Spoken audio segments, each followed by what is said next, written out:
we remain steadfast in our commitment in delivering local news that matters. Stories that inspire. Enriching the lives of Filipinos in the Philippines and across the globe. This is your GMA Regional TV. Buong puso para sa Pilipino. Ito ang inyong Regional TV News. Magandang araw, ito ang inyong Regional TV News. Hatid namin ang mga pinakamalalaki at pinakahuling balita. Mula sa Luzon, ako po si Chris Zuniga. Mula rito sa Visayas, ako po si Cecil Kibod Castro. At mula naman dito sa Mindanao, ako po si Sara Hiloben Velasco.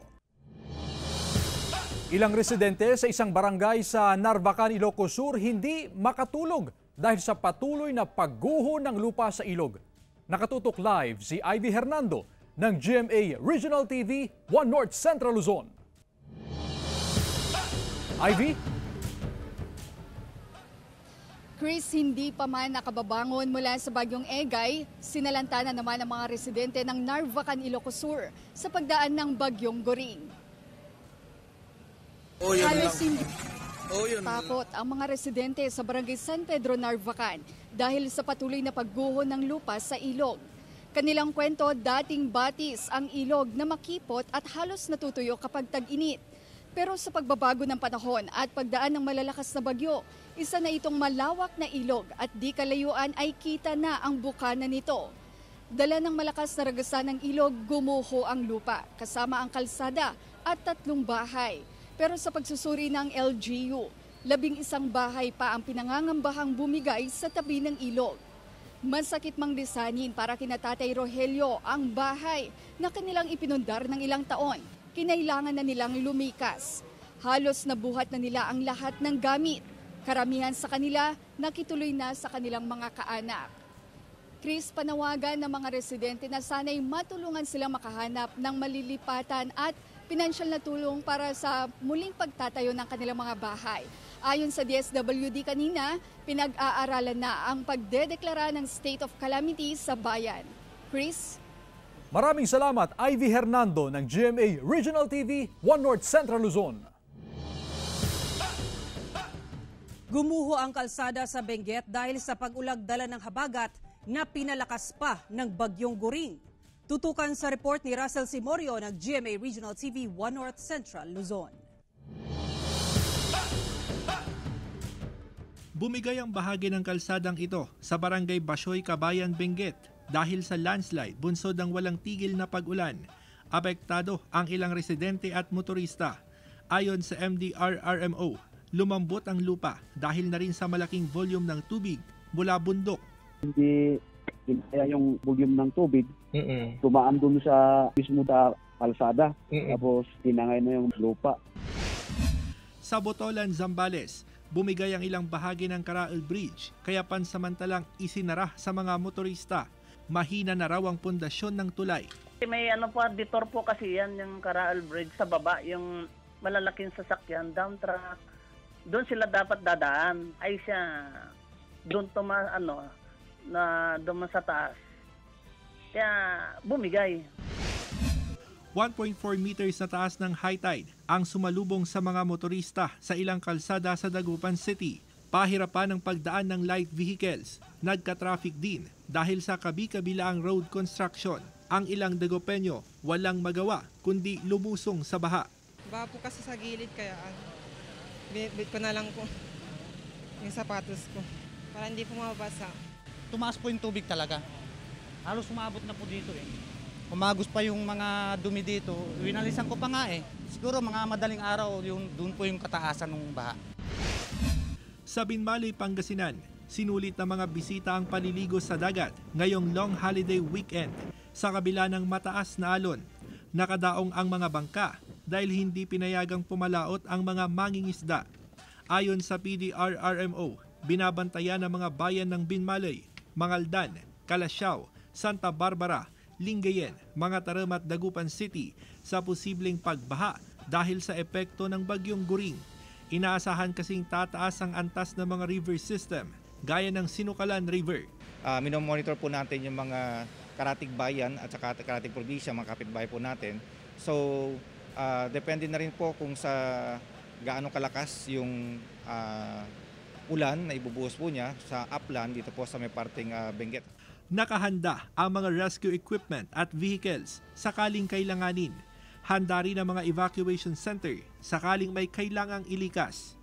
Mula sa GMA Regional TV 1 North Central Luzon, Russell Simorio nagbabalita para sa GMA Integrated News.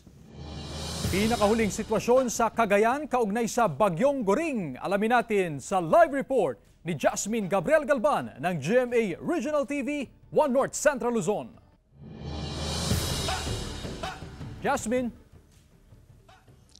Chris, magdamag pa rin nakaranas ng pag-ulan sa malaking bahagi sa probinsya ng Cagayan. Sa ngayon, tuloy-tuloy ang isinasagawang monitoring ng PDRRMO sa mga major river system. Lalo pat sa ngayon ay tuloy-tuloy din yung pagtaas ng antas ng tubig sa mga kailugan. Simula kahapon, Chris, ay binahana ang ilang barangay sa iba't ibang mga bayan. Gaya na lamang sa mga bayan ng Lalo, Lasam, Tuwao, Ballesteros, Pamplona, Solana, Apari, Camalaniyogan, Igig at maging sa bayan ng Gataran. Sa ngayon, wala pa ring supply ng kuryente sa ilang barangay sa 11 bayan. As of 5 a.m., umabot na sa 1,854 families, katumbas ng 6,125 individuals ang nasa mga evacuation center sa 16 na bayan sa probinsya. Samantala, Chris, dito sa barangay ng Kabuluan sa bayan ng Alcala, simula kahapon hanggang kagabi ay puwersahan ng inilikas ang nasa 54 families, katumbas ng 159 individuals matapos nga na mag-crack o bumitak ang bahagi ng kanilang water impounding station. Ipakita ko yung situation dito, Chris. Yung ating kinatatayuan dito, ito mismo yung bahagi ng water impounding station, at sa aking likuran lamang, ilang metro lamang, ay makikita natin yung mismong bitak o yung crack doon sa bahagi ng water impounding station. At kung mapapansin mo nga, Chris, hindi lamang siya simpleng bitak dahil lumubog na rin mismo yung portion ng water impounding station. Sa ngayon, Chris, inilikas yung mga affected na resident dahil itong ating kinaroroonan sa baba ng water impounding station ay nakatira ang nasa mahigit nga na 50 na families, kaya naman sila yung pwersahang inilikas. Ngayon, ongoing yung inspection na isinasagawa ng DENR, ng Local Government Unit ng Engineering Office at ganun din ng Mines and Geosciences Bureau. Chris? Maraming salamat at ingat, Jasmine Gabriel Galban ng GMA Regional TV 1 North Central Luzon. Humina na bilang typhoon ang Bagyong Goring mula sa pagiging super typhoon. Narito ang report. Mga kapuso, mula sa pagiging super typhoon, humina na bilang typhoon ang Bagyong Goring. Wala nang lugar sa bansa ang nasa ilalim ng tropical cyclone wind signal numbers 3 at 2. Pero nananatili ang wind signal number 1 sa Batanes, Babuyan Islands, northern at eastern portion ng mainland Cagayan, eastern portion ng Isabela, northern at central portion ng Aurora, Polillo Islands. Signal number 1 din sa northern at eastern portion ng Camarines Norte kasama ang Calagos Islands, northern eastern portion ng Camarines Sur at northern portion ng Catanduanes. Namata ng pag-asa ang mata ng bagyo 210 kilometers silangan ng Kasiguran, Aurora. Taglay nito ang lakas na hangin na aabot sa 175 kilometers per hour. Base sa forecast track ng pag-asa, magpapatuloy ang Bagyong Goring sa looping track o pag-ikot nito habang nasa Philippine Sea. Bukas, posibleng pumihit na ito pa northwest na direksyon hanggang sa dumaan o maglandfall sa Batanes sa darating na Miyerkules. Sa araw ding iyon, posibleng pumasok na rin sa ating Philippine Area of Responsibility ang isa pang bagyo at tatawagin sa local name na Hana. Sa ngayon, isa itong tropical depression na namataan 2,290 kilometers silangan ng Northern Luzon. Taglay nito ang lakas na hangin na aabot hanggang 45 kilometers per hour. Wala pang epekto sa ating bansa ang nasabing tropical depression. Ang Bagyong Goring at ang pinalakas nitong hanging habagat ang nagpapaulan ngayon sa bansa. Dahil sa Bagyong Goring at habagat, magiging maalon ngayon at delikado sa maliliit na sasakyang pandagat ang pumalaot sa northern coast ng Ilocos Norte at mga dagat na sakop ng Cagayan Valley Region, Aurora, Quezon Province, northern at eastern coast ng Catanduanes, Masbate kasama ang Burias Islands, southern coast ng Batangas, Mimaropa Region at ng Western Visayas. aasahan ng pag-uulan sa ilang bahagi ng Northern, Central at Southern Luzon, maging sa ilang panig ng Visayas at Mindanao base sa rainfall forecast ng Metro Weather. Magpapatuloy yan at magiging malawakan sa iba pang bahagi ng bansa pagsapit ng hapon. Posible ang heavy to intense rains sa mga lugar kaya dapat maging alerto mula sa mga banta ng baha o landslide. Mula sa GMA Regional TV 1 North Central Luzon, Chris Zuniga, nagbabalita para sa GMA Integrated News.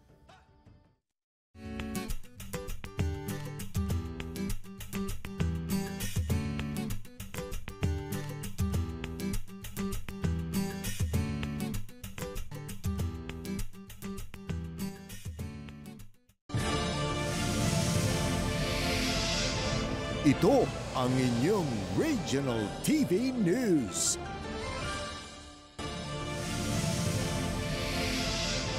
Ito ang inyong Regional TV News.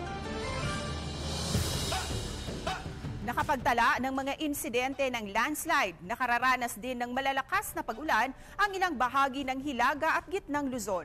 Narito ang report. Isang landslide ang naitala sa barangay Daan Pare, Orion, Bataan pasado alas 9 ng umaga kahapon, August 27.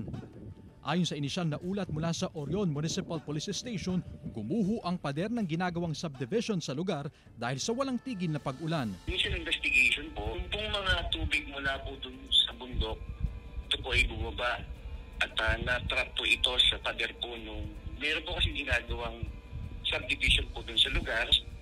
At sa dami po ng volume ng tubig, kaya po nag-collapse po yung pader na nag-cause po ng landslide. 2 kataong sugatan na agad dinala sa pagamutan. 10 bahay naman ang pinasok ng putik mula sa landslide kung saan 18 individual ang apektado. Sa Peña Rubia, Abra, hindi madaanan ang provincial road na ito sa bahagi ng Barangay Patiao matapos gumuho ang lupa sa ilalim ng kalsada dahil sa nararanasang pag-ulan dulot ng Bagyong Goring. Nasira rin ang riprap sa gilid ng kalsada. Ayon sa opisyal ng barangay, umapaw ang sapa at kanal na malapit sa kalsada na dahilan ng paglambot ng lupa. Pinangangambahang bumigay rin ang kalsada. Kaya't nilagyan na ng harang ang lugar at walang pinapayagang makadaan na anumang klase ng sasakyan. Ininspeksyonan ng tauhan ng Provincial Engineering Office ang lugar. Pinadapa naman ng malakas na ulan at hangin ang mga palay sa mga bayan ng Gamu at Burgos sa Isabela. Halos walang makitang tao sa kalsada. Nakamonitor ang mga otoridad sa sitwasyon sa mga bayan at syudad sa Isabela. Sa Kasiguran, Aurora, pinagbawalan na ng LGU ang mga mangingisda na pumalaot sa dagat. Bawal na rin ang lahat ng water activities para iwas disgrasya. May ilang barko na rin ang dumaong sa Kasiguran Port. Sa Cabanatuan City sa Nueva Ecija, nakaranas din ng makulimlim na panahon hanggang sa malakas na buhos ng ulan. Nakaalerto na ang iba't ibang ahensya sa Nueva Ecija para sa magiging epekto ng Bagyong Goring sa lalawigan. Mula sa GMA Regional TV 1 North Central Luzon, Chris Zuniga, nagbabalita para sa GMA Integrated News.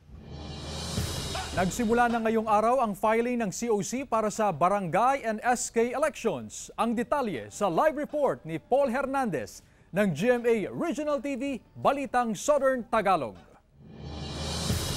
Paul? Chris, hindi natinag ng masungit na panahon yung mga kakandidatong opisyal na makapaghain ng kani-kanilang kandidatura para sa Barangay and SK Elections 2023. Simula na nga kasi ngayong araw yung COC filing. Alas 8 ng umaga kanina nagsimulang magbukas yung Sinsayan Hall sa Batangas City Sports Coliseum na magiging COC Filing Center. Matyagang nag-abang sa labas ng COC filing venue ang mga nag-aasa makapwesto sa barangay.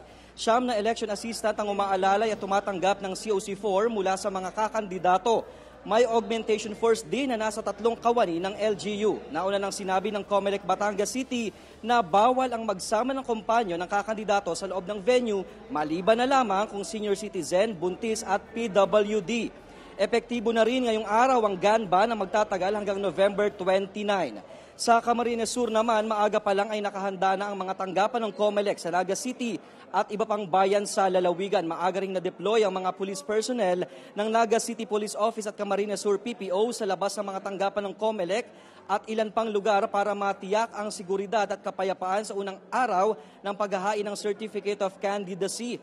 Bagamat wala namang itinuturing na election hotspot sa probinsya ng Camarines Sur, tiniyak ng mga otoridad na hindi sila magiging kampante. Alam mo, Chris, hanggang mamayang tanghali, hanggang hapon, actually inaasahan na bubuhos pa yung mga maghahain ng kandidatura dito sa Batangas City Sports Coliseum. Hanggang September 2, iiral yung ipapatupad na paghahain ng COC dito. Chris. Maraming salamat, Paul Hernandez ng GMA Regional TV, Balitang Southern Tagalog. Nakahanda na ang school-based feeding program ng DepEd Camarines Sur para sa stunting pupils na magbabalik eskwela. Narito ang report ni Chris Novelo ng GMA Regional TV Balitang Bicolandia. Handang-handa na ang mga paaralan sa Camarines Sur sa muling pagbubukas ng klase para sa school year 2023 to 2024 sa Martes, Agosto 29. Pero kasabay ng pagbabalik eskwela ng mga estudyante, titingnan din ang kanilang mga body mass index para malaman kung sino ang mga batang kailangang tutukan ang nutrisyon. Dahil dito ang school-based feeding program ng Schools Division Office ng Camarines Sur ay nasa proseso na rin sa ngayon ng procurement ng nutritious food products para sa mga magiging benepisyaryong estudyante. Iko kaming format, iko kaming basis kaya na ginigibo haliin sa WHO. So pagsusunod mo ito para makuha ang tamang timbang kang aki asin langkaw. So, dyan babasihan ta ang kung saan pwede maging beneficiaries. Sa Western Visayas, 100% na ring handa ang mahigit 4,000 pampublikong paaralan sa pagbabalik eskwela sa Martes. Sa pinakahuling tala ng DepEd Region 6, umabot na sa mahigit 1,500,000 ang mga nakakapag-enroll sa mga pampublikong paaralan sa rehiyon. Samantala mahigpit din ang monitoring ng ahensya sa pagpapatupad ng clean wall policy ng DepEd o ang pagtatanggal ng anumang uri ng dekorasyon o nakapaskil sa mga dingding sa loob ng classroom. They know how to do the necessary adjustments, no? Agud sini nga ma-ensure lang nato, no? Nga ang pagtuon sa kabataan naton hindi ma-hamper. With this clean wall mandate. Dinaluhan naman ng mahigit 300 guro ng Dagupan City National High School ang isinagawang pre-opening of classes conference sa Dagupan City. Isa sa mga tinalakay ang iba't ibang senaryo na kakaharapin ng mga guro sa pagsisimula ng klase, maging ang usapin sa tungkol sa mga suot ng mga estudyante sa pasukan. Ito ay parang refresher ng ating mga teachers para sa mga strategies na gagawin nila sa mga bagay-bagay na kinakailangan nilang gawin pagdating ng opening ng klase. Samantala, tiniyak naman ng pamunuan ng paaralan ang kahandaan ng mga guro, bagay ang mga pasilidad ng paaralan at mahigpit na seguridad sa pagbabalik eskwela ng mga estudyante. Mula sa GMA Regional TV Balitang Bicolandia, Chris Novelo, nagbabalita para sa GMA Integrated News.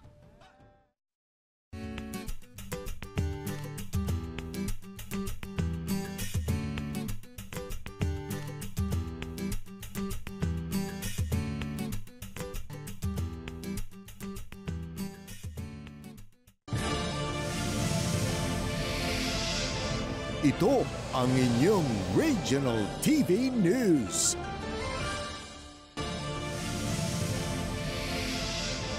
Ito ang inyong Regional TV News. Sugatan ang magkapatid na mangingisda ng masabugan ng ginamit na dinamita sa Pulilio, Quezon. Ang detalye sa report ni Denise Abante ng GMA Regional TV, Balitang Southern Tagalog. Isinugod sa paghamutan ang magkapatid na Gilbert at Edel San Jose ng Barangay Languyin, Pulilio, Quezon matapos umano silang masabugan ng dinamita na sinasabing gamit nila sa pangingisda.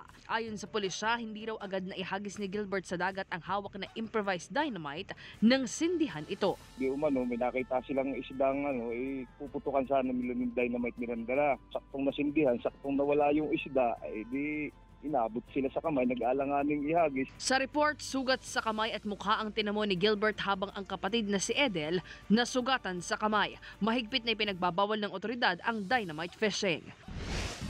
Patay ang 21 anyos na si Marco Hill, tubong Quezon City at kasalukuyang naninirahan sa Barangay Dalipit West, Alitagtag, Batangas matapos sumalpok ang minamanehong motorsiklo sa nakaparadang trailer truck sa gilid ng kalsada na sakop ng Barangay San Felipe, Cuenca, Batangas. Sa investigasyon, pauwi na sana sa bayan ng Alitagtag ang biktima nang mangyari ang insidente. possible mabilis yung naging takbo niya kung kaya't nagtamo siya ng malaking pinsala sa bahagi ng kanyang ulo. Galing din to sa bayan ng Cuenca at allegedly ay katatapos lang mag-inuman kasama ang barkada. Naisugod pa sa ospital ang biktima ngunit idineklarang dead on arrival. Ayon sa pulisya, pansamantalang ipinarada ng driver ng truck ang sasakyan para kumain kasama ang pahinante nito. Nagkausap na rin umano ang pamilya ng biktima at driver ng trailer truck. Samantala, sugatan naman ang lalaking ito matapos sumalpok ang minamanehong motorsiklo sa isang nakaparadang truck sa bahagi ng barangay Masipit, Calapan City Oriental, Mindoro. Isinugod sa paghamutan ang biktima. Ayon po sa mga nakasaksi, masyadong mabilis po ang pagpapatakbo ng driver ng motorsiklo na ito. So kung ito po ay nakainom o ay hindi pa po namin nalalaman dahil po siya nga po ay nag-undergo pa ng medical treatment. Nakikipag-ugnayan na raw ang pamilya ng biktima sa truck driver. Sinisika pa ng GMA Regional TV Balitang Southern Tagalog na makipag-ugnayan sa pamilya ng mga biktima at sa mga driver ng truck para sa kanilang pahayag. Mula sa GMA Regional TV Balitang Southern Tagalog, Denise Abante, nagbabalita para sa GMA Integrated News.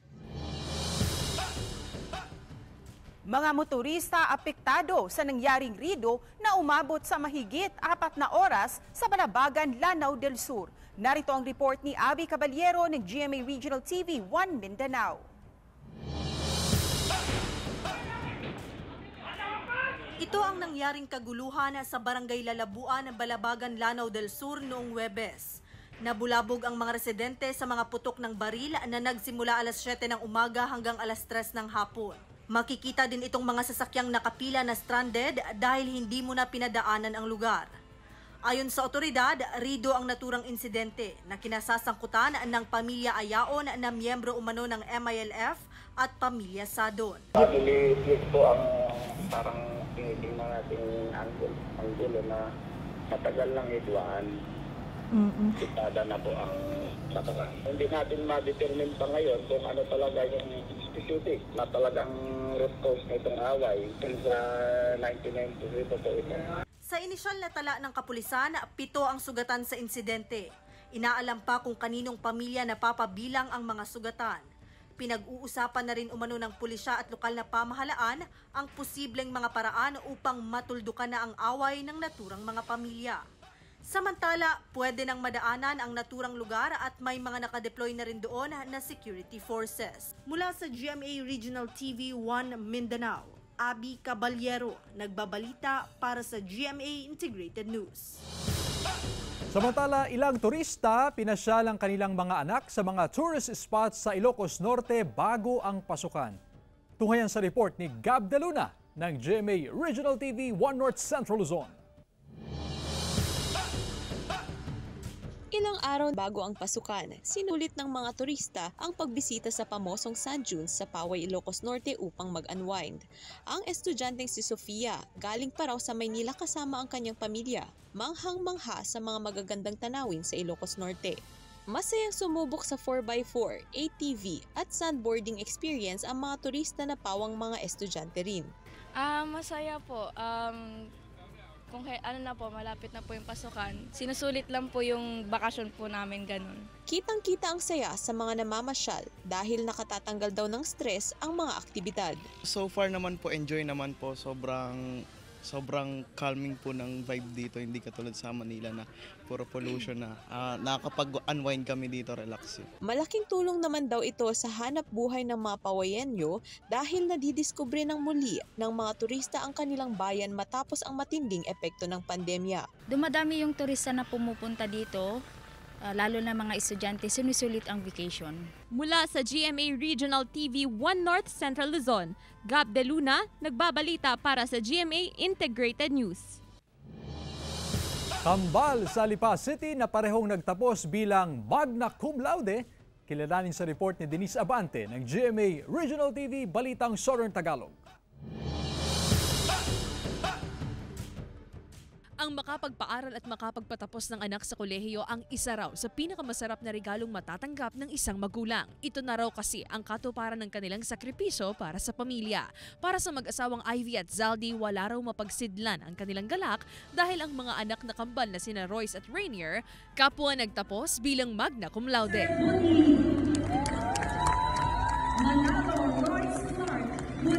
Parang walang kalagyan yung kasiyahan at saka stress-free na rin. Parang wala na akong masabi. Parang super proud na lang ako sa kanila. Nakaka-proud. Kambal sila tapos parehas pa sila ng achievement na nakuha. Magna cum laude. Kumbaga parang kakaiba. Kaya kami, mga pamilya namin, sobrang natutuwa sa kanilang na-achieve. Ang kambal na sina Royce at Rainier consistent honor students mula daycare, junior at senior high school hanggang sa makapagtapos ng kolehiyo. August 18, 2023 nang graduate ang magkapatid sa kursong Bachelor of Science in Psychology. Para sa kambal, hindi naman daw naging mahirap ang pag-aaral lalo't kasangga nila ang isa't isa. Kaya naman ang medalya nila, times 2 rin. Sa ngayon, pinaghahandaan na ni Royce at Rainier ang kanilang board exam sa susunod na taon. Wala na pong competition between us. We're classmates po since kindergarten and talagang happy lang ako sa mga achievements niya and I know naman na he feels the same thing din po para sa akin. And we support each other and sineselebrate lang namin yung every achievement and every success na meron kami. Ayon sa kambal, ang kanilang sipag at determinasyon katuwang ang suporta at paggabay ng mga magulang ang kanilang naging kasangga sa pagtupad ng kanilang mga pangarap. Mensahe nila sa isa't isa: Thank you for inspiring me and for pushing me beyond my limits. Good luck sa ating next journey. I won't be able to make it this far without you. Yan. Thank you din. Mula sa GMA Regional TV, Balitang Southern Tagalog, Denise Abante, nagbabalita para sa GMA Integrated News. Samantalang mapapanood niyo po ang episode na ito sa official website ng GMA Regional TV, www.gmaregionaltv.com. Pwede rin kayong bumisita sa aming official YouTube channel, GMA Regional TV, at i-click ang subscribe button para sa pinakamainit na balita mula sa mga rehiyon. Nais naming pasalamatan ang mga kapuso sa iba't ibang panig ng Pilipinas, maging ang mga kapuso natin abroad. Dahil sa GMA Regional TV, Local News Matters.